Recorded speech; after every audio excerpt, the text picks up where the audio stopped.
Ready? Ready.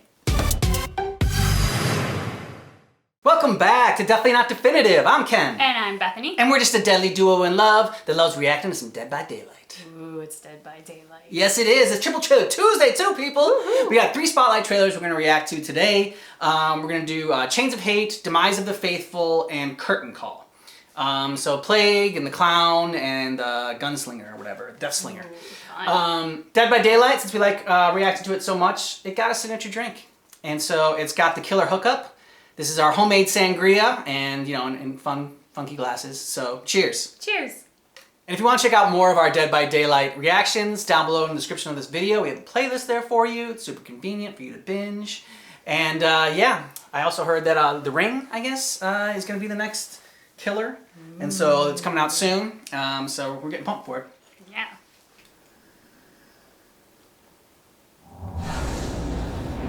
Here is the new chapter for Dead by Daylight.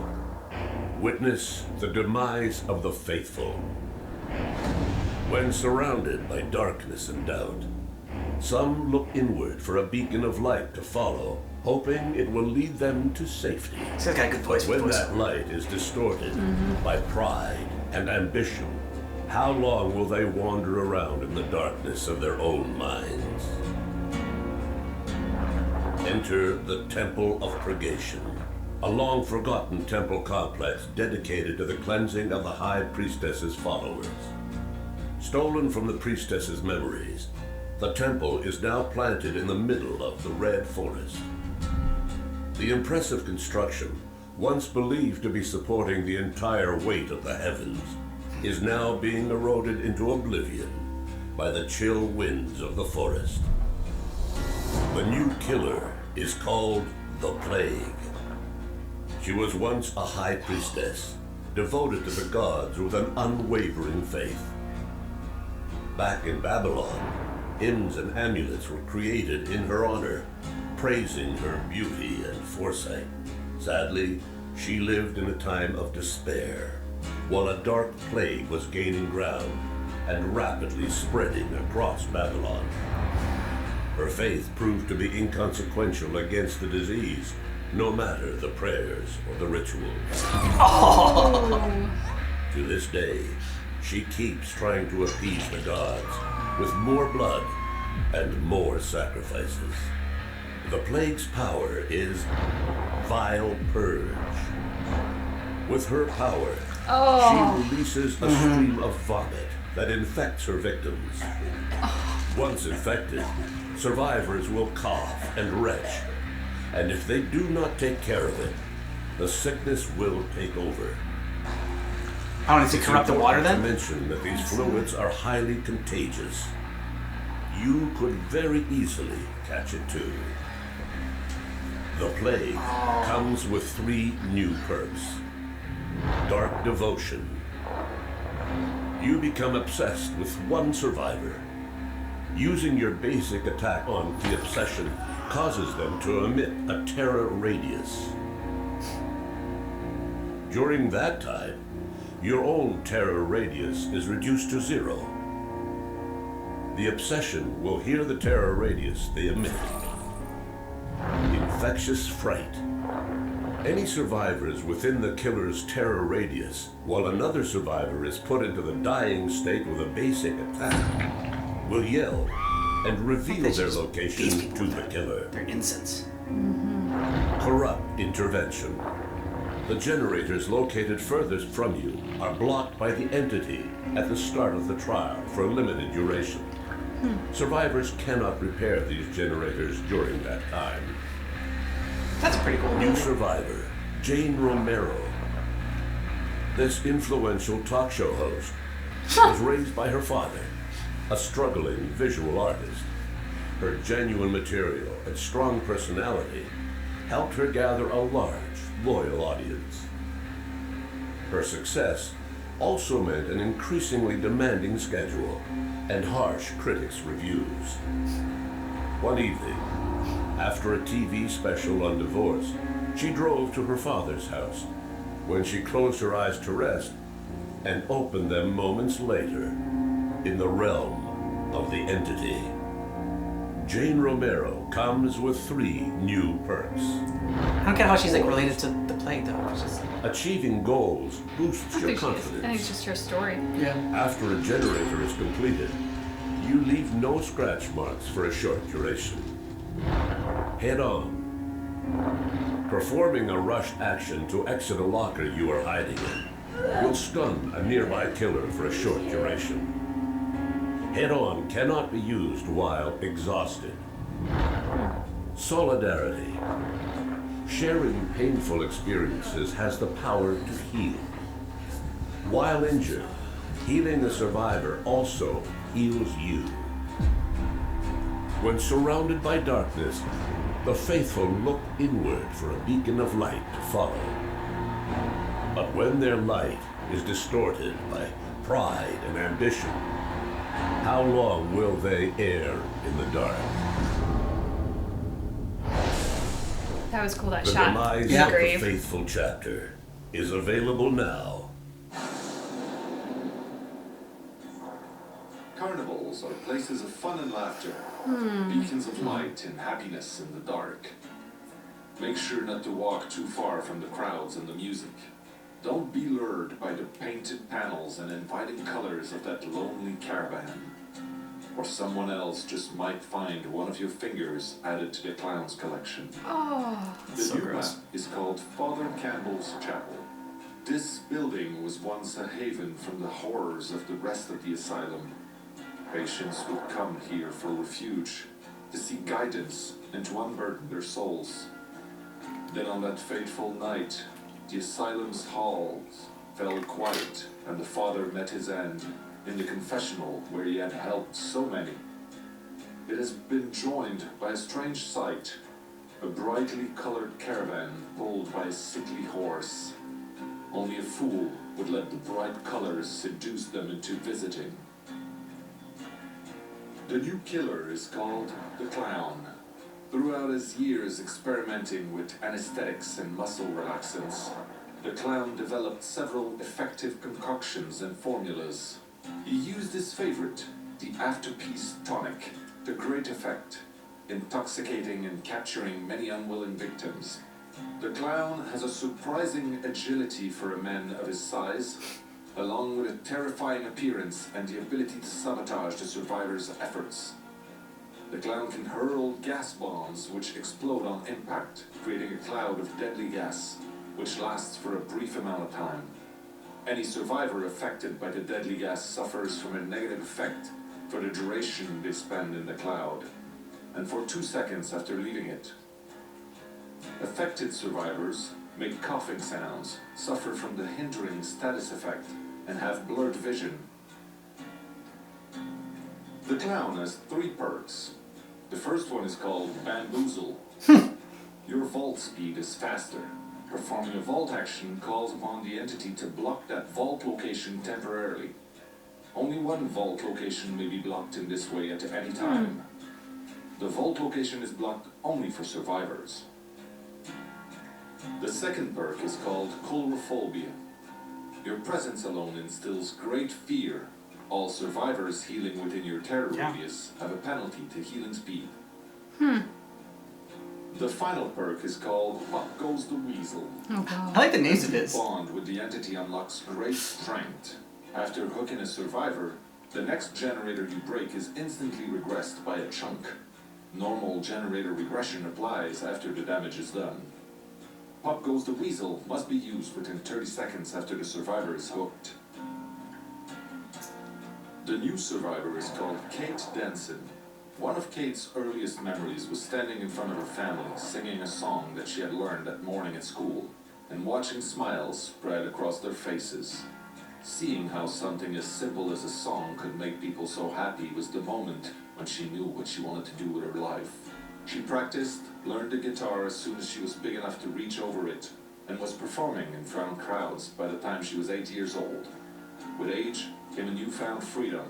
She bought a battered old truck and was able to travel around by herself, meeting fans and making new friends wherever she I get how they're related. They're both like traveling entertainers and everything. I just didn't get like how the reality TV person was related to like the plague. And maybe a good bourbon to end the day. Something like a Deathslinger priest or comes something. with 3 perks. The first one is called Windows of Opportunity. Auras of pallets and vaults are revealed to you when within range. Windows of Opportunity has a cooldown when vaulting or dropping a pallet during a chase. The second perk is called Boil Over. You're a battler and do everything to escape a foe's grasp. Your struggling effects on the killer are increased. You obscure the killer's ability to see hook auras within range. The final perk is called Dance With Me. When performing a fast vault or leaving a locker in a sprint, you leave no scratch marks for a limited time. Dance With Me has a cooldown. The Curtain Call chapter is available now everywhere. Here is the next chapter for Dead by Daylight. Experience cold, unrestrained vengeance with chains of hate. Enter the Dead Dog Saloon. Nice name, too. Settlement on the unforgiving frontier. Like the spelling The of it. outpost of Glenvale was snuffed out in a ruthless, bloody gang war. Guns fired indiscriminately, cutting through gang members and civilians alike. When the dust settled, the dead outnumbered the living. By nightfall, only the crows remained, feasting gluttonously upon their victory. The new killer is the Deathslinger, a brilliant and fiery-tempered engineer. Caleb Quinn made a career out of revenge. When his wealthy employers stole his inventions, he broke into a violent, bloody rage. While paying for his crimes in Hellshire Penitentiary, the warden offered him a deal. Fill his private prison with inmates, and he would imprison the man who stole Caleb's life's work. Armed with a weapon of his own invention, Caleb became a brutal and efficient bounty hunter. The Deathslinger's power is the Redeemer. The Deathslinger's ingenuity affords him the ability to reel in bounties with a unique invention, a heavily modified hybrid rifle that replaces conventional That's projectiles with a razor-sharp spear affixed to a chain.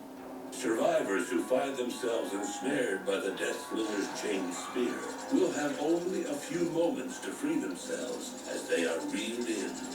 If they do manage to break free, they will suffer from a deep wound. If they fail to escape in time, they'll come face to face with the Deathslinger's bayonet. The Deathslinger comes with 3 new perks. Gearhead. Years of toiling in his workshop tuned the Deathslinger's senses to the sound of clanging metal. After hitting survivors several times with a basic attack, Gearhead activates for a short duration. When a survivor completes a good skill check while repairing a generator, Gearhead reveals its aura for as long as it continues to be repaired. That's a cool shot. Switch. The entity rewards patience and bloodlust. Dead Man's Switch activates for a short duration after the killer hooks the obsession. Any survivor that stops repairing a generator before it is fully repaired will cause the entity to block that generator while Dead Man's Switch is active. Oh. Hex, Retribution. Let them dig their own graves. Any survivor who cleanses a dull totem will be temporarily oblivious to the killer's presence. If any hex totems are cleansed, the auras of all survivors are revealed for a brief duration. New survivor, Zarina Kassir, a daring, modern, workaholic filmmaker. Zarina strove to reveal the truth.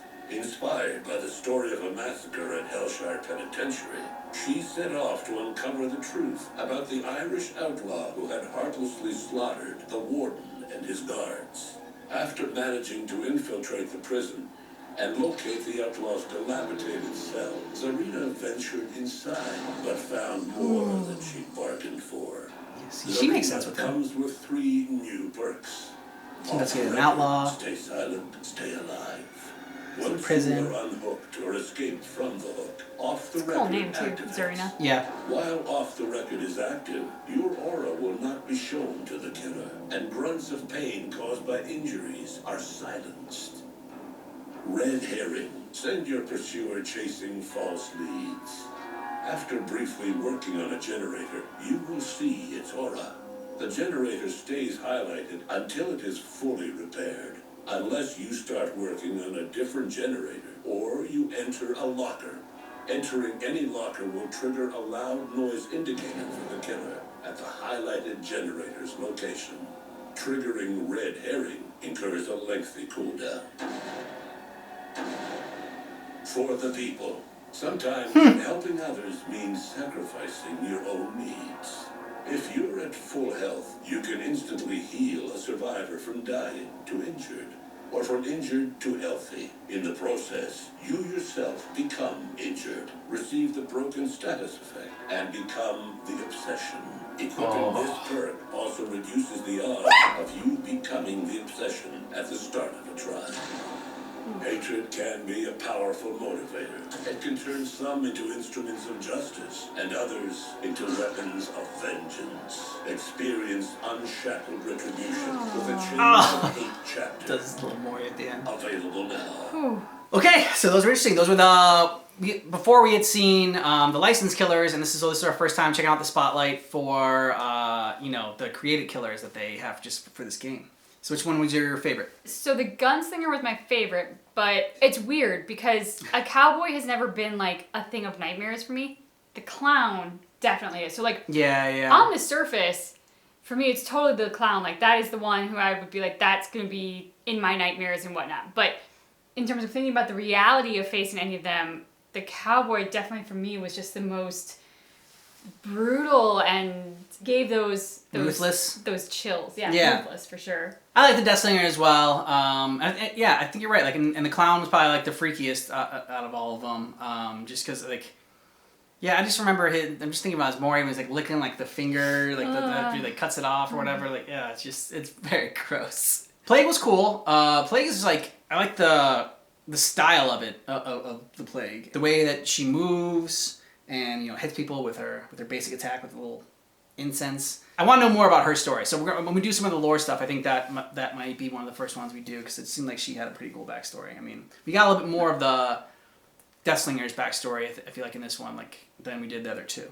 Yeah, for sure. I definitely, I just loved how they set the scene with her so well. Like the Temple of Purgation and like the whole history of this beautiful woman who was revered by all. And I think, mister, that is the connection to the morning talk show host. A beautiful woman revered by people in the public eye. There you go. Okay. I was wondering what the connection was. I'm like, I don't see the connection, but I need my wife to tell me what the connection is.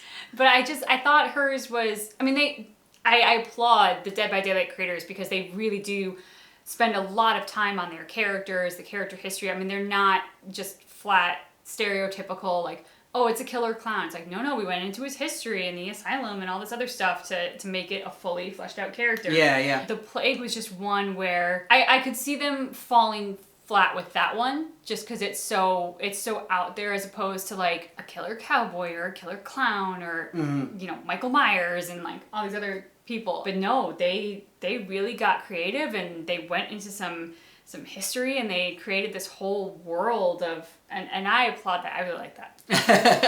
See, I thought that would be your favorite one out of all of them. Well, when I was answering my favorite one, I was answering from the fact of like the fear factor. Oh, okay. Not necessarily by the like appreciation for the gameplay or appreciation for the creation or the story. If it's appreciation for like setting the world and the history, then yes, it's the Plague. Okay. But for some reason, she just didn't have the same fear factor. I don't know why. I mean, she's like got leprosy and she's all terrifying in terms of her like bones showing and skin gone but I don't know, something about clowns. If you had to play as a killer, which one would you choose? Of these three? Yeah, these three. I think I would probably choose Plague, and I think I'd be like a victim for the gunslinger, only because he's so brutal. I don't know if I could do that. See, that's what I want. Be the Deathslinger. I feel like that would be a fun one to play with as the killer. I mean, his eyes are so freaky too. Plague would be cool because you could like set traps for people with the vomiting and the making things so sick and like people touching it or whatever, like it being contagious and everything. So basically, what Ken is saying is that if he played as Plague, he would just go around vomiting everywhere, and that would be his... Yeah, pretty much. Vomiting on everybody. That would be his strategy. So let us know what you thought about these Spotlight trailers down below in the comments, and if any of these are characters that you play with in the game. And just keep in mind that our reaction for this Triple Trailer Tuesday for Dead by Daylight is definitely not definitive.